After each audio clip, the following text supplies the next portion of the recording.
In the tech world, the month of August is all about foldables. So if it's foldable season, we're not only talking about the Samsung Fold and the Flip, we're very excited about those next week on Tech Today, but this week, I have a very special convertible, a 2-in-1, one of the best flagship 2-in-1s in the market, has sort of gotten better, or has it gotten better? That's the question we're asking on the show this week. The HP Spectre X360.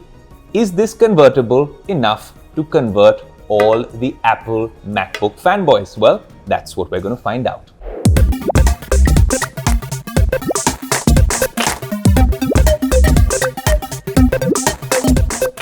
Now, as a daily driver, I use an iPad Air with a Magic Keyboard. You can say that that is not the most efficient, productive setup, but it works for me. And I do this show from that particular device as well. But I think that's mobile, it's compact, and you can travel with it.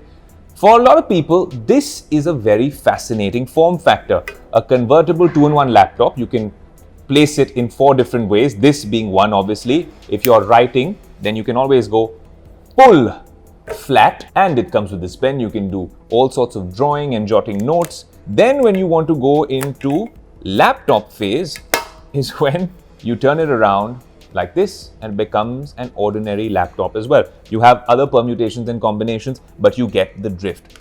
What really does strike out is the design and the fact that they've gone with this nocturne blue color. There's another fascinating copper-like color, which I also like with it. But this nocturne blue color looks really good. It's strikingly very premium. Even the logo placement is kind of cool. It's not a traditional HP logo. It's very different from their baseline of notebooks. But then you have these vents at the bottom, these very cool sharp edges. They make it look a lot like the MacBook Air M2, but then that's only on this side. Very asymmetric because then it gets rounded over here. It feels sort of light. It might be a kilo or so in terms of weight. When you place it out here, there are a few things about this laptop that we've liked. If you call them minor features and software tweaks, look, we're all for good tech here on Tech Today. And there's one elephant in the room which we have to address right at the end of this review, which is, well, sort of a bummer when we're talking about the new Spectre 360. You type in the password and you're here already. It has Face ID and of course it has Touch ID as well. When I say that, I mean it has biometric authentication.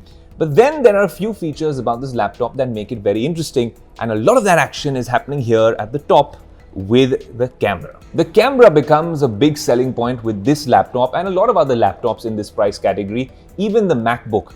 Apple has tried to improve that front-facing camera. I think a lot of this has happened since 2020, when a lot of us have been working from home, working from anywhere, taking Zoom calls, FaceTime calls. Well, that's when this camera scores really high because of some of the software features. The first feature that strikes me is this button, which is a camera blocker, which is a small software hack. It gives you a grill out here, and that completely blocks out your camera with one button here in the function bar. That's really cool. Maybe the others can also take a cue, especially when we're getting so concerned about privacy and security nowadays, as we rightly should. This is a very cool feature.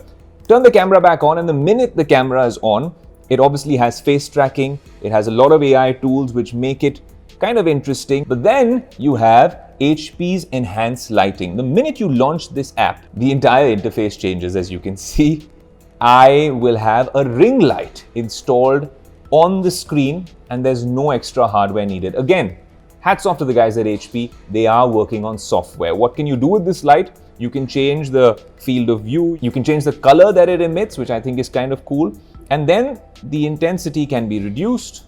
The intensity can be increased. I think it's a very cool feature. When a lot of us have purchased ring lights at home, you don't need unnecessary extra hardware. The last time we used a Nothing Phone 1 as a ring light, this time we have it embedded in the screen. That is fascinating, but that's not all. There are other small features with the camera when it comes to noise reduction, autofocus, auto tracking, which make this quite a good 1080p front camera. Now, one thing I really like about this is something that Apple hasn't managed to do yet.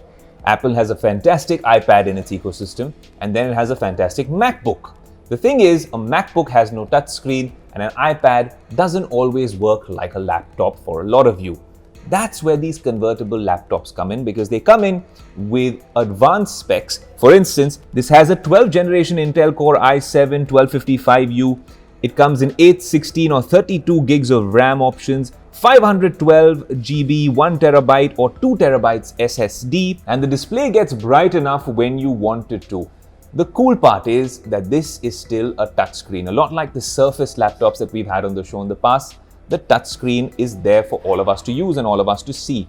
When you do use the touchscreen, it feels a little weird on Windows 11, which comes with this laptop, because Windows 11, while they did want to make it entirely touchscreen friendly, is still the Windows of yesteryear. It's kind of cool with the layout, but it's not as intuitive as maybe using an iPad or an Android tablet. Now, of course, this is a 13.5-inch display. It gets kind of bright at 500 nits of brightness.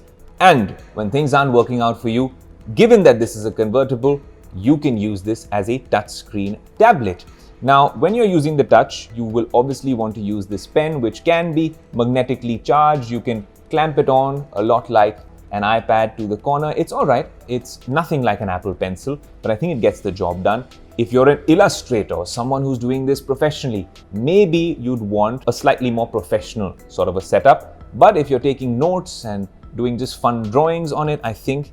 Well, now let's address the elephant in the room, which is the price.